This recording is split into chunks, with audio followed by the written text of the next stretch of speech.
이번에도 이제 국내 문제에 대해서 약간 말씀드리는데 저는 이번에 우리 국가 안보, 이제 어느 분이 그런 이야기를 하셔서 제가 그걸 준비했습니다. 어제도 제가 이 문제를 한번 오늘 다루겠다고 했는데 우리 국가 안보 그리고 국민의 안전과 생명이 지금 위태롭다는 것입니다. 국가 안보가 위태롭다라는 말씀을 드리려고 합니다. 자, 여러분 이번에 청해부대 보십시오, 여러분. 야, 최전방에서 나가서 지금 전쟁을 안 하는 상황에서는 전투에 파견된 부대, 청해부대뿐만 아니라 우리가 지금 중동에도 많은 부대 병사들이 파견 나가 있지 않습니까? 이 병사들을 누가 책임져야 됩니까? 유엔이 책임져야 됩니까? 유엔의 요청에 의해서 파견된 유엔군의 일환으로 갔다고 하지만 우리 병사들입니다. 유엔에서 혹시 잘못 그 제때 책임을 못 지고 잘 보살펴 못 주면 우리 국가가, 우리 정부가, 대통령이 군 통수권자로서 국방부 소국장관이 책임지고 보살펴줘야죠. 아, 유엔군에서 요청에 의해서 유엔군의 일환으로 나갔다고 해서 또 이번에 청해부대에도 그 일환으로 파견 나갔다고 해가지고 거기서 잘못을 그쪽에 돌리면 안 된다는 겁니다. 그래서 국가안보가 위태롭다는 겁니다, 여러분. 청해부대 219명 중에 지금 90%가 200명 남아가 지금 확진이 됐습니다, 여러분. 코로나19에 확진됐는데 누구도 책임을 지지 않고 아니 무슨 유엔군 유엔 쪽에다 책임을 돌리는 발언을 하지 않나. 겨우 소 국방부 장관이 사과를 하고 문재인 대통령의 군 통수권자라서 제일 먼저 사과를 하고 눈물을 흘려야 될 사람이고 가슴 아파야 될 사람인데 SNS에다가 겨우 유감 표명을 했다는 그 이야기를 듣고 야, 이거 우리나라 큰일 났구나 하는 생각을 했기 때문입니다. 즉 북한은 핵과 정밀 미사일을 가지고 우리를 공격하겠다고 3.1 전쟁 계획까지 짜놓고 호신탐탐 노리고 있는데 우리 국방부가 이렇게 해야 되고 병사들의 안전을 책임지지 않으면 아니 병사들의 안전도 책임지지 못하는 이 국방부가 우리 국가와 국민의 안전을 책임지고 있다고 볼 수가 있는지 묻고 싶은 겁니다, 여러분. 소 국방부 장관 시절 지금 문재인 정부 들어와서 국방부가 행태를 보면 이게 엉망진창이 돼버렸습니다. 국방부 이번에 공군 부대에서 일어났던 그 여하산의 그 자살 사건이라든가 이런 모든 국방부에서 일어나고 있는 일들 이거 엄청나죠. 지금 국방부에서 매일과 같이 사건이 터지고 있는데도 누구 하나 책임지는 사람이 없다는 거죠. 이거 왜 이렇게 국방부가 이렇게 만신창이가 됐는지 여러분은 잘 아시고 이 군 통수권자가 제대로 관리를 못했기 때문이라고 저는 보거든요. 이렇게 만신창이가 되도록 문재인 대통령은 뭐 하고 있었던 겁니까 도대체. 북한에만 김정은 똑똑하다고 솔직하다고 하지 말고 자신을 뒤돌아볼 때가 이제 됐다고 생각합니다. 자신의 임기가 이제 1년도 안 남았는데 이런 일들이 계속 벌어지고 있는데 이 문재인 대통령의 국방부 시절에 우리 안보 다 뚫린 거 아시잖아요. 작년인가 재작년이죠. 아니 북한에서 배가 들어와서 우리 저 동해 항해 이 동해시 이 저 항해 우리 저 강릉 속초 있는 그 항해 북한의 목선이 들어와 가지고 거기서 타고 있던 군인과 같은 젊은 제대 군인들이 내려 가지고 전화를 빌려서 여기 있는 사람과 통화를 하는데도 모르고 있었던 것이 국방부입니다, 여러분. 귀순 놓고는 말할 것도 없고요, 여러분.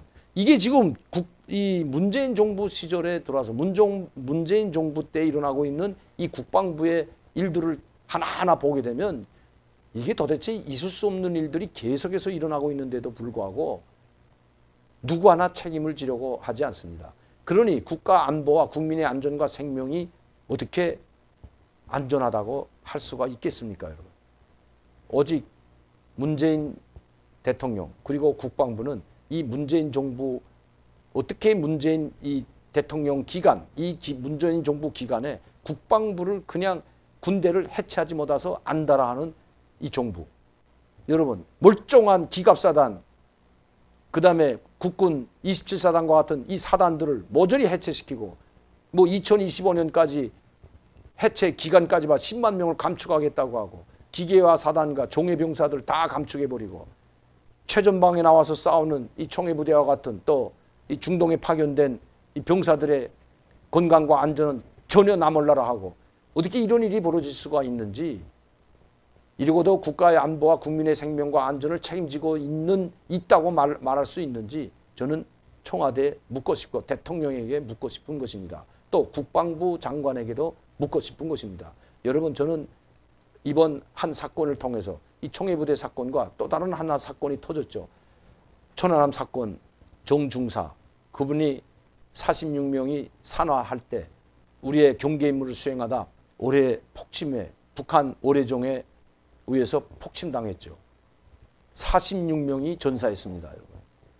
그 부인이 암투병을 하면서 자식 하나를 데리고 젊은 부인이 그냥 스트레스 받고 살아보겠다고 보험업계에서 일하다가 3년 동안에 암투병을 하다 사망했다는 소식을 여러분들도 아마 들었을 겁니다. 여러분.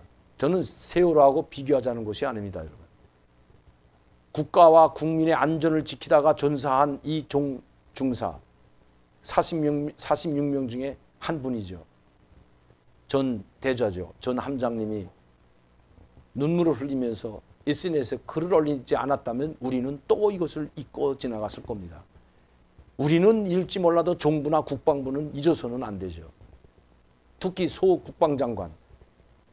난 사과를 6번 했다고 합니다. 지금까지. 국가안보가 뚫렸을 때마다 목선이 들어와서 우리나라의 항해, 이것도 일반 5항에 도착했는데 그것도 모르고 그때 계속 사과만 하는 사과 국방부 장관. 과일 사과면 얼마나 좋겠습니까, 여러분. 그냥 잘못을 비는 그런 사과만 하는 국방부 장관. 6번을 했는데 사표도 내지 않고 책임도 지지 않는 이 장관.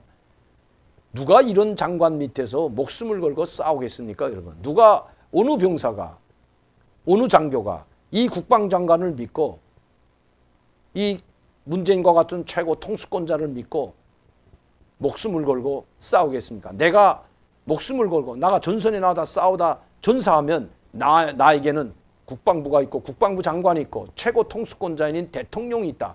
아마 우리 가족들을 지켜줄 거고 보살펴 줄 거라고 그런 믿음이 있겠습니까, 여러분? 항상 천안함 폭침 전사자들에 대한 이야기만 했지 그 전사자들의 가족들이 어떻게 사는지에 대해서는 한 번도 생각해 보지 못했습니다, 여러분. 조금만 관심을 돌렸더라도 이런 일은 벌어지지 않았을 겁니다. 소 국방장관은 물론이고요. 이제 소 국방장관은 뭐 사과만 하는 국방장관이기 때문에 입에 담기도 싫고 이분은 하루빨리 사표를 내고 전 국민 앞에 사과하는 것이 사표를 내는 것이 저는 우선이라고 생각합니다. 매번 사과만 하지 말고요. 그 사과만 받기도 이제 스트레스 국민들이 지치거든요. 스트레스 받고요.